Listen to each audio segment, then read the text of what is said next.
दोस्तों यदि आप चीज़ें अपनी मेरे बताए गए चीज़ों से यदि आप अपनी चीज़ें बेहतर कर पा रहे हैं, 1% भी कर पा रहे हैं, तो मेरे चैनल को सब्सक्राइब करें, लाइक करें और अपने दोस्तों को शेयर करें। जिनका कल एग्जाम है उनको शेयर करें, वो इस वीडियो को ध्यान से देखें, अपनी स्ट्रैटेजी में थोड़ा सा चेंज करें, कंसंट्रेशन लेवल को बढ़ाएं और सिलेक्शन पाएं। जय हिंद दोस्तों, उम्मीद करता हूँ सब बहुत अच्छे होंगे। जो आज आपका जिन लोगों का एग्ज़ाम था उनका एग्ज़ाम बहुत अच्छा हुआ होगा और काफ़ी आप लोग खुश होंगे। तो सॉरी दोस्तों, मैं थोड़ा सा वीडियो नहीं ले पाया क्योंकि मेरी माता जी का एक हॉस्पिटल में इलाज चल रहा है, तो इस वजह से मैं थोड़ा सा बिजी रहा इसलिए। तो अभी एक दोस्त की पास ही में थे भैया, तो उनकी शॉप पे आया हूँ। तो चलिए, जो आज का एग्ज़ाम रहा, जो 2 शिफ्ट में पेपर हुआ उसको लेकर के, और कल क्या चीज़ें किस तरीके से सुधारी जा सकती हैं, किस तरीके से आप मैनेज कर सकते हैं चीज़ों को, इस टॉपिक पे मैं आज बात करूँगा। तो चलिए शुरू करते हैं। तो जो आज का एग्ज़ाम आया, पहले तो फर्स्ट शिफ्ट का थोड़ा सा ठीक एग्ज़ाम था, जो सेकंड शिफ्ट का था वो भी ठीक था। थोड़ा सा पेपर जो है ओवरऑल मॉडरेट आ रहा है, कोई मतलब ठीक ठाक मेहनत किया है तो कर ले जा रहा है।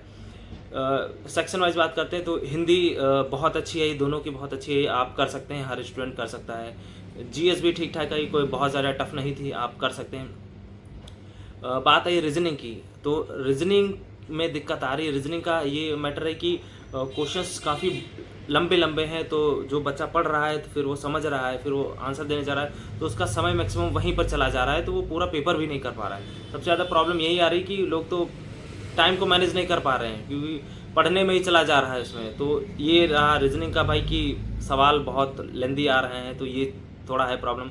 फिर जो मैथ्स में आ रहा है, तो मैथ्स में कुछ ऐसे सवाल टफ आ रहे हैं जो कि यदि आप उनको लगाने बैठ गए और आप उसी पे टाइम दे दिए तो आपका समय चला जाएगा, आपका कब समय खत्म हो जाएगा आप जान भी नहीं पाएंगे और पूरा पेपर भी नहीं कर पाएंगे और इस तरीके से आप एग्ज़ाम से बाहर हो जाएंगे। तो इसलिए अभी मैं बताने जा रहा हूँ कि जो करंट सिनेरियो है, कल के स्टूडेंट किस तरीके के पेपर से डील करें कि वो जो आज के स्टूडेंट ने प्रॉब्लम फेस करी है वो कल के स्टूडेंट ना फेस करें। तो चलिए शुरू करते हैं। पहले तो हिंदी तो बहुत आसानी से, पहली बात आप याद रखिए, जैसे ही आप शीट खोल रहे हैं लगाने के लिए, सबसे पहले आपका कंसंट्रेशन लेवल 100%, उससे भी ऊपर होना चाहिए। एकदम कंसंट्रेशन इतना सिर्फ वहीं पर रखना है, तभी आप कर पाएंगे। इस लेवल का पेपर आ रहा है, अच्छा आ रहा है, पेपर आ रहा है। तो अभी सबसे पहले जो भी पेपर आप खोले उसमें सबसे पहले तो ये भी समस्या आ रही है कि इधर उधर कर दिया जा रहा है, नहीं, तो सबसे पहले आपको हिंदी खोजना है। तो जहाँ पर हिंदी दी हो सबसे पहले हिंदी कर लेने, चाहे कहीं से भी स्टार्ट हो। तो जैसे आप हिंदी कर लिए, फिर आप मैक्सिमम टू मैक्सिमम आप करेक्ट करने की कोशिश करिए। आप कोशिश ये करिए कि आप एक बार पढ़ दिए सवाल तो दोबारा आपको पढ़ना ना पड़े, नहीं, एक बार में ही समझ में आए दो और अपना आंसर टिक करें। इस लेवल का आपका कंसंट्रेशन लेवल होना चाहिए। दूसरा कि फिर आप जीएस की तरफ जब जाएंगे, जब जीएस की तरफ जा रहे हैं तो मोस्टली अभी तक जो देखा है वो सवाल काफ़ी इजी आए हैं, अच्छे आए हैं, मतलब मॉडरेट लेवल के आए हैं, तो आप आसानी से दे सकते हैं। ये तो ऐसा टफ है लग रहा है आपको तो आप अवॉइड कर सकते हैं, या फिर इसको डाउट वाले सेक्शन में रख सकते हैं। जैसे मैंने बताया वो अपने वीडियोज़ में उस तरीके से करिएगा, एकदम सेम। यदि उस तरीके के मेथड आप अपनाएंगे तो डेफिनेटली आप बहुत अच्छा स्कोर कर सकते हैं। टाइम मैनेजमेंट को लेकर के मैंने अपने चैनल पर, इसी चैनल पर बहुत ही डेडिकेटेड और स्पेशल वीडियो बनाया हुआ है, मैं उसका लिंक डिस्क्रिप्शन बॉक्स में दे दूंगा, आप उसको जाके ज़रूर देखें। तो चलिए ठीक है, अभी हिंदी हो गई, फिर जीएस में आप देख रहे हैं कर लिए, ठीक है, और लेवल अपना कंसंट्रेशन लेवल हर टाइम में हाई रखना है। फिर जब आप रीजनिंग पे जा रहे हैं तो अभी रीजनिंग पे आप जैसे कुछ सवाल आ रहे हैं जो आयोग से संबंधित, कि आप यदि यहाँ पर होते तो आप बहुत अच्छे से समझ पाते। जो लोग नहीं हैं अभी विभाग में, तो शायद थोड़ा सा उनके अंदर डाउट आ रहा है, फिर नहीं समझ पा रहे हैं। तो उसके पीछे ये कि जो भी आप जैसे बता दिया गया है कि आप यहाँ के अधिकारी हैं और ऐसी ऐसी सिचुएशन आती है तो आप किस तरीके से एक्ट करेंगे, तो उसमें बहुत ज़्यादा नहीं सोचने की ज़रूरत है। आप एक बार पढ़िए, ध्यान से पढ़िए, फिर जो आप एज अ नॉर्मल, आपने इतनी पढ़ाई करी हुई है, जो भी आपका नॉर्मल बहुत सा कॉमन सेंस लगाकर आप उसका जवाब दे सकते हैं, वो हो गया।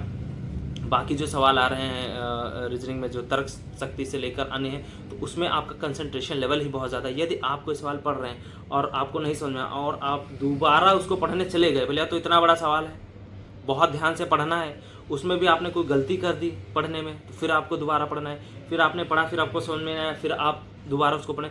यदि आपने ये काम किया तो आपका टाइम कब कहाँ चला जाएगा आप जान भी नहीं पाएंगे। तो ये चीज़ नहीं करनी है इस समय के लिए। सिर्फ यही, या तो आपने प्रैक्टिस इस तरीके से करी होती पहले से, मैंने हमेशा पहले से ही बताता रहा कि भाई प्रैक्टिस करिए हर तरीके की सवाल की। अब जिनकी प्रैक्टिस नहीं है उनके सामने दिक्कत आएंगी भाई, तो यदि नहीं है तो यही है कि आपका कंसंट्रेशन लेवल वहाँ पर बहुत हाई कर दीजिए। प्लस जो आज का जो भी दोनों शिफ्ट के एग्ज़ाम हुए हैं उनसे आप थोड़ा सा चीज़ें समझ सकते हैं कि हाँ किस तरीके का लेवल आ रहा है, किस तरीके से रीजनिंग के क्वेश्चन है। हो सकता है कि कल का जो पेपर उसमें जो दोनों शिफ्ट है उसमें रीजनिंग का लेवल ऐसा ना आए, आसान है, वहाँ पर हिंदी और जीएस का लेवल हाई कर दिया जाए। तो हर एक सिचुएशन के लिए तैयार रहना है। अच्छा, चीज़ें बराबर ही होंगी, उनके लिए हिंदी और ये चीज़ ठीक थी तो फिर रीजनिंग टफ हो गई, तो चीज़ें कहीं ना कहीं पेपर बराबर ही रखा जाएगा।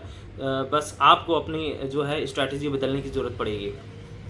तो इस तरीके से करना है। फिर आप मैथ में जैसे जब आप जा रहे हैं तो कुछ क्वेश्चंस होंगे टफ जो कि डालता है कि बच्चा फंसे इसमें और वो अपना टाइम गंवा बैठे, तो उस चीज़ को आपको पहचानना है। आपने तैयारी करी हुई है, आपको पता है कि मैथ का किस तरीके का आपका लेवल है, तो आप जान रहे हैं कि हाँ किस सवाल को मैं जल्दी कर या फिर मैं कर ले जाऊँ। ऐसा नहीं आप करने बैठे अपना ईगो लेके बैठ गए, नहीं अभी तो उसको करना ही मैंने कर दिया, नहीं। यदि ऐसा नहीं करना है, यदि आप कर रहे हैं जैसे आपने देखा कि हाँ करना चाह रहे हैं, तो पहली बात तो एक बार में ही कर दीजिए। नहीं हो रहा है तो उसको छोड़ दीजिए, उसको दोबारा जब आप दोबारा आएंगे तब करिए ना, क्या दिक्कत है इसमें भाई। आप डाउट वाले सेक्शन में देखिए, चीज़ें चलती रहेंगी। इसीलिए मैथ में हमेशा कह रहा हूँ लास्ट में उठाइए, आप सिचुएशन के हिसाब से बदलिए। पहले हिंदी करिए, फिर जीके जीएस करिए, उसमें भी आप जैसे जो कर ले रहे हैं, सबसे इम्पॉर्टेंट बात जो आप कर ले रहे हैं उसको आप टिक मार दीजिए कि मैंने कर लिया है, क्योंकि 150 क्वेश्चंस हैं और आपको 2 ही घंटे मिल रहे हैं, तो चीज़ें बहुत स्मार्टली करनी पड़ेंगी। फिर जो क्वेश्चन जो आप बड़े बड़े पढ़ रहे हैं, पता चला आपने एक बार पढ़ दिया रीजनिंग का क्वेश्चन बड़ा सा है, फिर आप दोबारा उसको बैठने पड़ गया, पता चला आप कर चुके हो, तो आप कैसे आइडेंटिफाई कर दीजिए, टिक मार दीजिए कि हाँ भाई आइडेंटिफाइड है कि इसको मैं कर चुका हूँ। डाउट वाला सेक्शन है तो वो चीज़ दिमाग में चलती रहती है। जैसे आपने यहाँ पर छोड़ा है ना सवाल, आप आगे बढ़ गए तो वो चीज़ दिमाग में चलती रहती है कि हाँ वो वाला सवाल था, उसका क्या तब तक हो सकता है जब आप वहाँ तक पहुँचे वापस आएँ तो आप उस चीज़ का जवाब दे देंगे। तो इस तरीके से आपको चीज़ें करनी है। और परेशान तो किसी भी सिचुएशन में नहीं रहा, और जिनका पेपर हो चुका है वो भी ना डरें। अभी चेक कर लीजिए आप लोग कैसा क्या स्कोर बनना है, और अभी और सारी चीज़ें मैं बताने वाला हूँ। थोड़ा सा बिजी हूँ इसलिए नहीं बता पा रहा हूँ। अभी जो हो गया हो गया, अभी जो जिनका है आगे एग्ज़ाम, वो इस चीज़ से क्या सीख ले सकते हैं ये इंपॉर्टेंट है। तो ये चीज़ सीख रखिए और फालतू के चक्करों में मत पड़िएगा किसी भी तरीके से। अपना एग्ज़ाम अच्छे से देने जाइए। आप लोग पहुँच ही गए होंगे मोस्टली, जिनका एग्ज़ाम होगा अदर सिटी में वहीं पर है तो फिर वो लोग देंगे।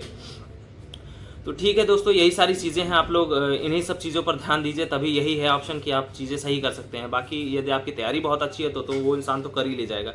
जिसका नहीं है, थोड़ा सा एवरेज है, या फिर जिनको इसी चीज़ें दिक्कत फेस करनी पड़ रही है, जाहिर सी बात है उसने थोड़ा सा तैयारी इस लेवल की अच्छी नहीं करी है, इसीलिए दिक्कत आ रही है। यदि आप इस तरीके से पहले से बना के बैठे होते, जैसे कि प्रीवियस वीडियो में जो रीजनिंग आई थी उससे थोड़ा सा कमी है, लेकिन हाँ उस तरीके की यदि आप तैयारी करे होते तो आप डेफिनेटली बहुत आसानी से, आपके लिए पेपर बहुत आसान हो जाता। लेकिन एवरेज बात करी जाए तो फिर ठीक ही पेपर आ रहा है। ठीक है दोस्तों, तो आप लोग करिए जो भी। ठीक है दोस्तों, जय हिंद।